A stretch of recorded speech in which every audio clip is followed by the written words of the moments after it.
PhD ব্লগসে আপনাদের স্বাগত। আমার আজকের রেসিপি ফিশ পোলাও। এই রেসিপি নিয়েই আপনাদের সামনে আসছে। এই রেসিপি বানানোর জন্য এখানে আমি 2টো মুড়ো নিয়েছি। এর মধ্যে লবণ দিলাম আর দিচ্ছি পরিমাণ মতো হলুদ। এখন আমি এগুলি মেখে নেব। আর এই রান্নাটা করার জন্য এখানে আমি 1 কাপ গোবিন্দভোগ চাল নিলাম। এগুলি ভালো করে ধুয়ে 10 মিনিট ভিজিয়ে রাখবো। 10 মিনিট ভিজিয়ে রাখার পর এগুলি ছেঁকে নেব। আর এই 2টো মুড়োর জন্য 1 কাপ চালই যথেষ্ট। এবার আমি এগুলি খুব ভালো করে ধুয়ে নিচ্ছি। কড়াই বসিয়েছি। কড়াইয়ে ছোট 1 বাটি তেল দিলাম, সেই সঙ্গে আরও হাফ বাটি তেল দিলাম। তেল গরম হয়েছে। এখন আমি ওই তেলে একটু নুন ছিটিয়ে দিলাম যাতে মাছটা না আটকায়। একটু নেড়ে দিচ্ছি। এবার আমি মাছটা ছেড়ে দিচ্ছি। 2টো মাছই ছেড়ে দিলাম। এক পাশ ভাজা হয়েছে। এবার আমি উল্টে দিচ্ছি। এভাবেই আমি বাকিটাও উল্টে দিচ্ছি। মাছ ভাজা হয়ে গেছে। এবার নামিয়ে নিচ্ছি।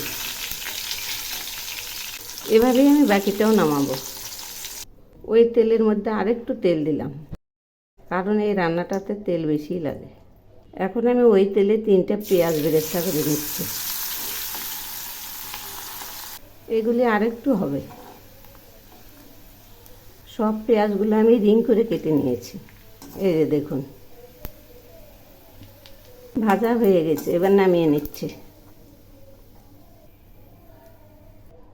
এখন আমি কয়েকটা চিনাবাদাম ভেজে নিচ্ছি।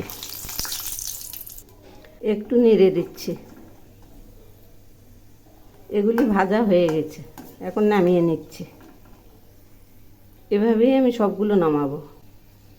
এবার আমি ওই তেলে জিরে আর দারচিনি ফোড়ন দিলাম, সেই সঙ্গে দিচ্ছি 2টো তেজপাতা আর দিচ্ছি ডুমো করা 2টো পেঁয়াজ। এখন আমি দিচ্ছি ডুমো করা 2টো আলু। এগুলি একটু নেড়ে দিচ্ছি। এই আলু আর পেঁয়াজগুলো খুব ভালো করে ভেজে নেব। তো বন্ধুরা, আমার রেসিপি যদি আপনাদের ভালো লেগে থাকে তাহলে সাবস্ক্রাইব করে আমার পাশে থাকবেন আর কমেন্ট করে জানাবেন কেমন লাগলো। এগুলি আরেকটু ভাজা হবে। এবার আমি এর মধ্যে দিচ্ছি সেঁকে নেওয়া চালগুলো আর দিচ্ছি স্বাদ মতো লবণ, পরিমাণ মতো হলুদ, সেই সঙ্গে দিচ্ছি 1 চামচ লঙ্কার গুঁড়ো। এখন আমি এই চালগুলো খুব ভালো করে ভেজে নেব। আলুর সঙ্গে এই চালগুলো একসঙ্গে খুব ভালো করে ভেজে নেব।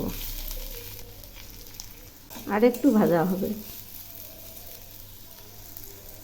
এখন আমি এর মধ্যে দিচ্ছি একটা পেঁয়াজ বাটা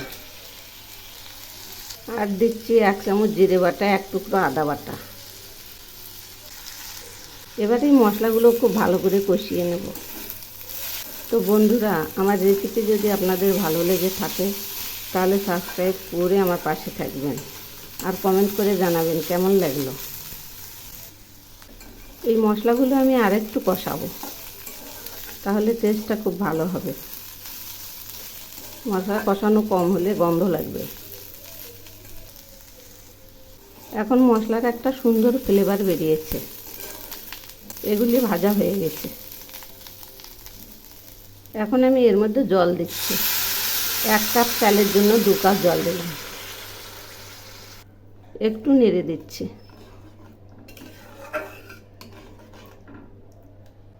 এবার আমি মাছের মুড়োগুলো দিয়ে দিচ্ছি। এবার আমি এর মধ্যে দিচ্ছি 10-12টা কাজু আর কিশমিশ। একটু নেড়ে দিচ্ছি। এগুলি এখন একটু ঘন ঘন নাড়তে থাকবো। এর মধ্যে দিচ্ছি 1 চামচ চিনি। এই রান্নাটা আমি একদম লো আঁচে রান্না করব। এখন আমি মাছের মুড়োগুলো একটু ভেঙে দিচ্ছি। এগুলি আধা ভাঙা করে দেব।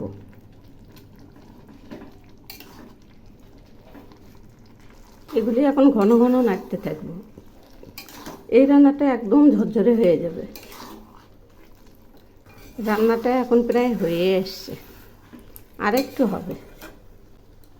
এবার আমি এর মধ্যে দিচ্ছি ভেজে রাখা বাদামগুলো, আবার নেড়ে দিচ্ছি। এইভাবেই নাড়তে থাকবো। রান্নাটা হয়ে গেছে, এখন আমি দিচ্ছি 1 চামচ ঘি। রান্নাটা থেকে তেল ছিঁড়েছে, এবার নেড়ে চেড়ে নামাবো। এই যে রান্নাটা নামিয়েছি, এখন আমি এর উপরে বেরেস্তা ছড়িয়ে দিচ্ছি। এভাবে পুরোটাতে ছড়িয়ে দেব। বেরেস্তা ছড়ানো হয়েছে। যদি আমার এই রেসিপি আপনাদের ভালো লেগে থাকে, এইভাবে একবার বানিয়ে খেয়ে দেখবেন, অপূর্ব অপূর্ব স্বাদ।